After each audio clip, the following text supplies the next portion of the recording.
Selamat datang di podcast Orang Kita. Pertarungan menuju calon gubernur Nusa Tenggara Timur makin panas, makin seru, makin sengit. Sejumlah kandidat, sejumlah bakal calon dalam beberapa minggu terakhir ini safari ke sejumlah partai politik. Tidak hanya safari, mereka bahkan mendaftarkan diri untuk menjadi salah satu bakal calon gubernur maupun wakil gubernur Nusa Tenggara Timur. Tentu saja pada waktunya nanti setiap partai politik akan menetapkan bakal calon yang akan diusung oleh partai politiknya. Boleh 8 orang mendaftar, boleh 10 orang mendaftar, tapi kemudian hanya akan ada satu pasangan yang akan diusung oleh partai politik tersebut. Tentu saja juga mempertimbangkan koalisi dengan partai politik yang lain, karena persyaratan bagi Nusa Tenggara Timur yang memiliki 65 anggota DPRD provinsi, paling tidak partai politik harus memiliki 13 kursi untuk bisa menyampaikan satu paket calon. Paling tidak harus ada 13 kursi dari partai politik tersebut untuk bisa mengajukan bakal calon gubernur dan wakil gubernur. Kita tahu pada pemilihan legislatif 2024 yang lalu, dari sekian partai politik yang ada, tidak ada satupun partai politik yang berhasil menempatkan 13 anggota DPRD-nya di Provinsi NTT. Yang tertinggi kita lihat hanya ada Partai PDIP, Partai Golkar, dan Partai Gerindra yang masing-masing menempatkan atau mengirimkan 9 calon anggota DPRD. Sedangkan partai yang lain berturut-turut, Nasdem dan Partai PKB hanya 8 kursi, Partai Demokrat di 7 kursi, PSI 6 kursi, PAN dan Hanura 4 kursi, sedangkan Partai Perindro dan PKS masing-masing hanya 1 kursi. Total 65 kursi telah ditetapkan berdasarkan hasil pemilihan legislatif 14 Februari 2024. Dengan jumlah itu, mau tidak mau harus ada koalisi. Koalisi seperti apakah yang akan terjadi dalam kontestasi pemilihan gubernur NTT 2024? Kita akan coba lihat dalam perhitungan-perhitungan yang bisa kita potret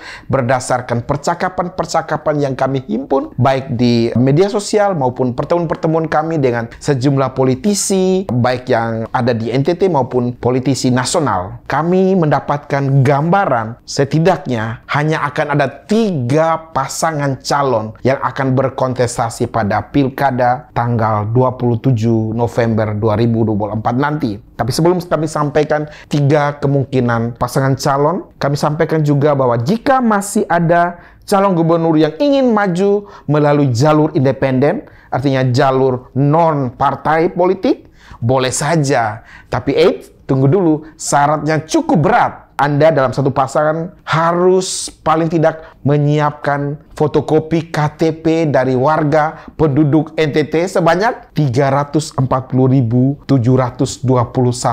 lembar KTP. Sangat banyak. Ini kalau dihimpun, saya membayangkan lebih dari 2 atau 3 bulan. Dan syaratnya lagi harus tersebar minimal 12 kabupaten kota. Kita akan tahu, NTT memiliki 21 kabupaten dan 1 kota. Artinya cukup 12 sebaran kabupaten kota dengan total 340.721 fotokopian KTP bisa mengantarkan Anda menjadi calon independen gubernur dan wakil gubernur NTT. Dan jika tidak terkumpul, mau tidak mau, Anda harus melalui jalur partai politik. Dan hanya tersedia menurut catatan kami atau menurut penerawangan kami atau menurut prediksi yang kami himpun di podcast Orang Kita, hanya akan ada 3 pasangan yang mungkin akan bertarung di 27 November. Siapa saja? Kita lihat. Pasangan yang paling mungkin adalah pasangan dari koalisi PDI Perjuangan. PDI Perjuangan, seperti kami sampaikan tadi, telah memiliki 9 kursi DPRD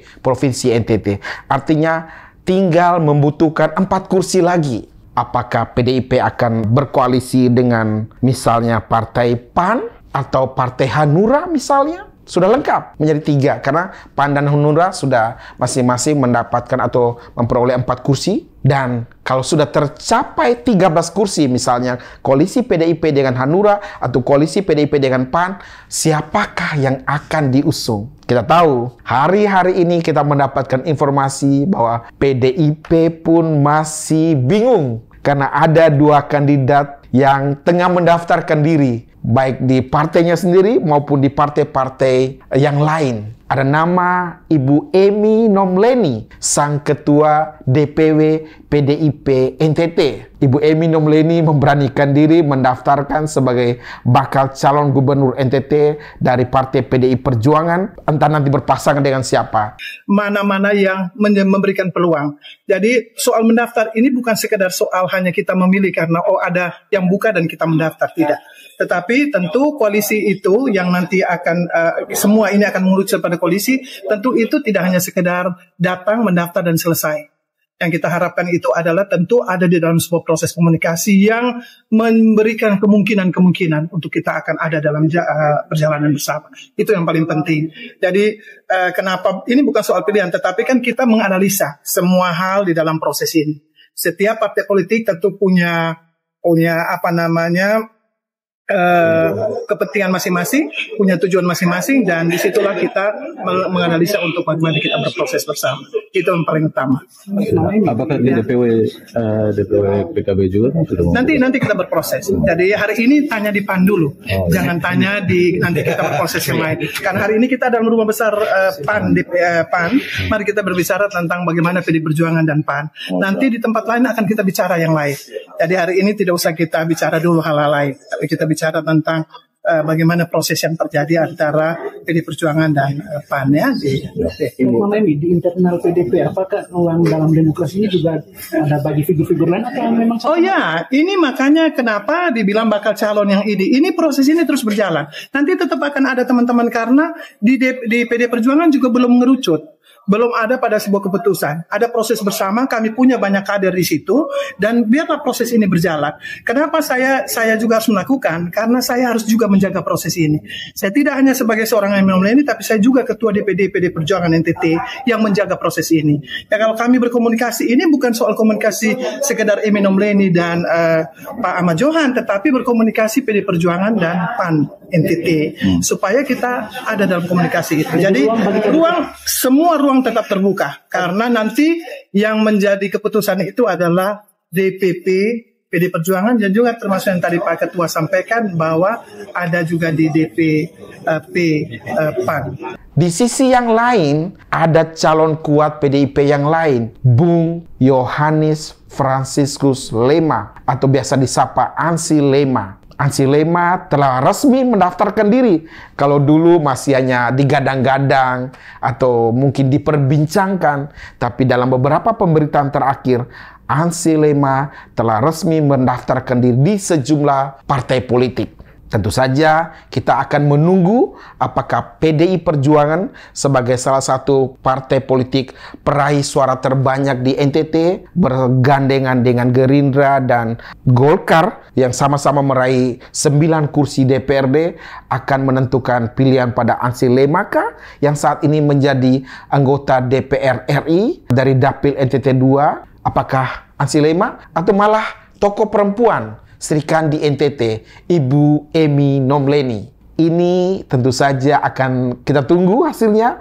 Dan kalau PDIP berkoalisi dengan siapakah? Ini akan menentukan juga calon wakil gubernurnya atau bakal calon wakil gubernur. Kita tahu dalam kontestasi pemilihan gubernur atau pilkada NTT selalu ada omongan bahwa kalau sudah ada calon gubernur dari Timor, wajib menggandengkan diri dengan calon wakil gubernur dari Flores. Atau kalau ada calon gubernur dari Flores, wajib bergandengan dengan calon wakil gubernur dari Timor. Atau setidak-tidaknya dari Sumba atau dari Alor dan kepulauan yang lain selain Flores. Ya, saya sampaikan tadi bahwa sebenarnya aspirasi ini itu sudah lama berkembang dari akar rumput. Ya, kita bisa telusuri jejak digital di mana-mana, termasuk di media sosial saya. Ya, jadi jauh hari sebelum hari ini, itu masyarakat NTT itu sudah ada aspirasi meminta saya untuk pulang ke NTT untuk memimpin NTT. Tetapi sampai pada titik-titik itu, saya belum memutuskan. Tetapi kemudian aspirasi ini terus bermunculan. Tidak saja dari Dapil NTT 2 yang merupakan wilayah daerah pemilihan saya, tetapi juga dari Dapil NTT 1, Flores, Alor, dan Lembata, aspirasi ini muncul. Dan sebagai seorang putra NTT, tentu hal-hal seperti ini tidak bisa saya nafikan. Tidak bisa saya anggap sepele. Karena apa? Karena ini tanpa direkayasa. Saya pun tidak mengenal suara-suara itu. Saya tidak mengenal mereka dan itu terus dikumandangkan. Dalam konteks PDI Perjuangan adalah partai yang serius untuk menyiapkan kaderisasi politik, untuk menyiapkan calon-calon pemimpin bangsa. Kami punya sekolah partai, semacam sebuah institusi untuk pembibitan kader, dan setiap kader yang dididik, dilatih di sana, itu dipersiapkan untuk didistribusikan pada berbagai pos-pos pemerintahan maupun juga di legislatif. Hari-hari ini ada 4 nama yang sudah muncul. Dewan Pimpinan Daerah PDI Perjuangan juga sudah menyebutkan ada 4 kader potensial PDI Perjuangan. Yang pertama Pak Andreas Hugo Parera, Bapak Herman Heri, ini 2 senior dan mentor saya. Juga Ibu Emi Nomleni, Ketua DPD PDI Perjuangan, dan saya sendiri Ansi Lema. 4 kader ini adalah kader tulen yang memang dipersiapkan oleh PDI Perjuangan sudah sejak jauh-jauh hari. Dan semua kami diberikan kesempatan, ruang, akses yang terbuka, bebas. Dan Ibu Emi sudah mendaftar di beberapa partai. Saya juga hari ini, tadi pagi di PDI Perjuangan dan hari ini di Partai Amanat Nasional. Dan ini proses yang biasa dalam demokratisasi internal di PDI Perjuangan. Gitu. Mekanisme internal PDI Perjuangan tentu ada berbagai tahapan dan pertimbangan, termasuk memeriksa rekam jejak dari setiap bakal calon ini. Akan dilakukan survei sebagai parameter ilmiah, alat ukur untuk mengukur popularitas, akseptabilitas, dan elektabilitas dari masing-masing kader PDI Perjuangan ini. Dan bicara posisi gubernur, sesungguhnya ini ada di Jakarta, ada di DPP, dan harus saya sampaikan budaya partai kami, ini merupakan hak prerogatif Ibu Ketua Umum PDI Perjuangan, Ibu Megawati Soekarno Putri. Kami sebagai kader yang sudah dipersiapkan lama, ini menjalani proses ini secara natural. Selanjutnya kami akan mengikuti berbagai tahapan, termasuk ketika saya sudah datang ke Partai Amanat Nasional, saya harus juga mengikuti, menghormati setiap tahapan di partai ini. Kita lihat Ansi Lema kah atau Ibu Emi Nomleni kah yang akan diusung oleh koalisi pertama PDI Perjuangan. Koalisi kedua yang paling mungkin terjadi pada kontestasi Pilkada NTT 2024 adalah koalisi Partai Golkar. Yang kami dapatkan informasi terbaru, Golkar sudah hanya menetapkan 1 calon tunggal, yakni Bapak atau kakak kita Melki Lakalena, orang Ende yang saat ini menjadi Ketua DPW Golkar Provinsi NTT. Beliau juga adalah anggota DPR RI dari Partai Golkar Dapil NTT 2 sejak tahun 2019 hingga 2024 dan juga kembali terpilih di tahun 2024 untuk periode 2029 nanti. Dan tidak hanya Partai Golkar yang mengusung Melki Lakalena. Kami dapatkan informasi terbaru, Partai Amanat Nasional telah resmi akan mengusung Melki Lakalena menjadi bakal calon gubernur NTT.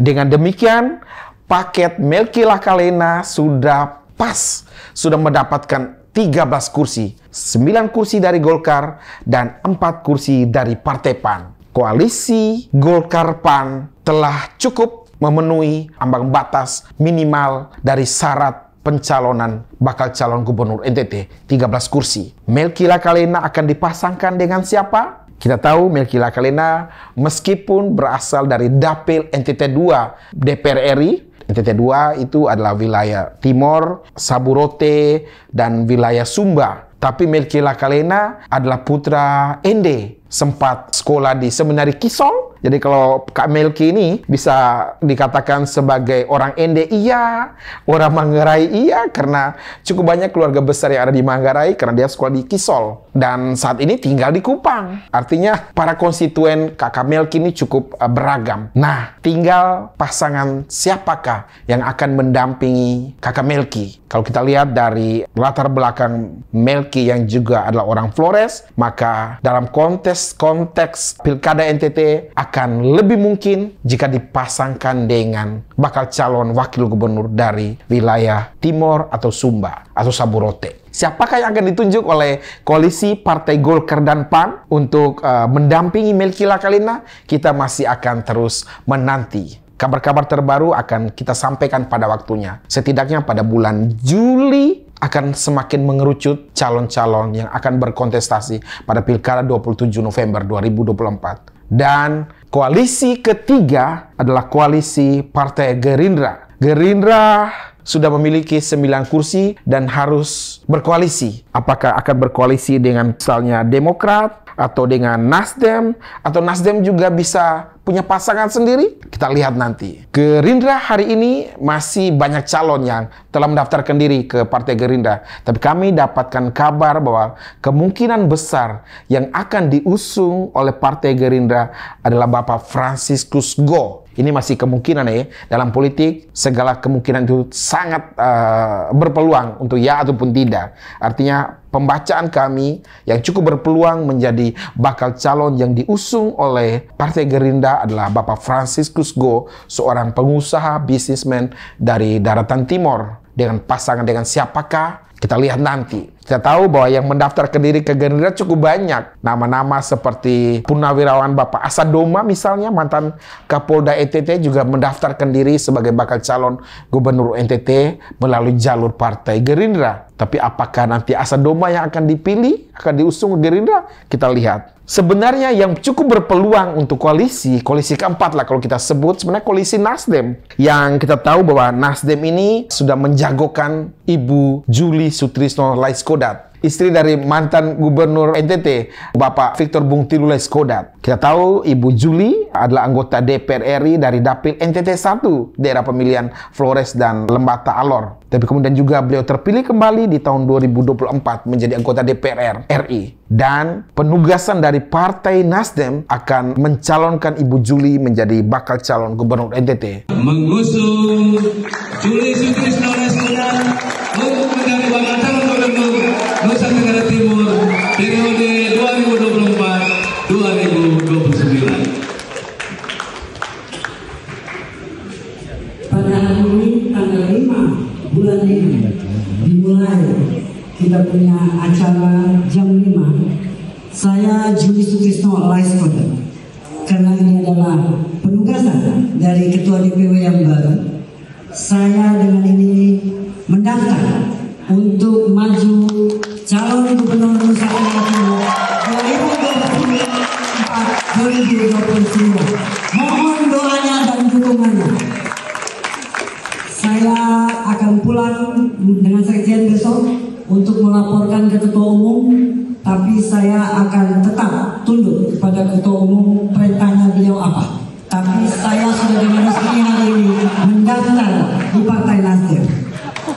Jika ada konstelasi tersebut, kita lihat kemungkinan juga selain 3 ada 3+1. Jadi koalisi 3 pertama adalah koalisi PDIP dengan calon kemungkinan Ibu Nomleni atau Ansi. Koalisi kedua Melki Lakalina yang sudah pasti akan berkoalisi dengan Partai PAN karena PAN sudah resmi mengusung Melki Lakalina. Koalisi ketiga, koalisi dari Partai Gerindra yang belum mengusung tapi kemungkinan besar calonkan atau mengusung Franciscus Go. Dan koalisi keempat atau koalisi ke-3+1-nya ada koalisi Nasdem dengan calon Ibu Julie Sutrisno Laiskodat. Di mana PKB berlabuh sebagai partai yang mengumpulkan 8 kursi, juga Demokrat yang 7 kursi, PSI 6 kursi. Kemungkinan besar partai-partai tersebut akan berkoalisi dengan 3 atau 4 koalisi awal. Kita lihat kontestasi makin seru, makin hangat. Semoga mereka yang akan menduduki posisi NTT 1 nanti pada waktunya juga akan terus hangat membicarakan, memperjuangkan kesejahteraan masyarakat Nusa Tenggara Timur.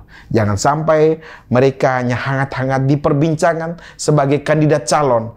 Mereka tidak lagi hangat ketika berusaha memperjuangkan kebijakan-kebijakan yang menguntungkan, mendatangkan kesejahteraan bagi masyarakat Pulau Mora. Demikian catatan kecil kami pertengahan bulan Mei 2024. Kami akan ulas di minggu-minggu berikutnya berkaitan dengan siapa atau koalisi seperti apakah yang terjadi di paket calon gubernur dan calon wakil gubernur NTT 2024. Terima kasih.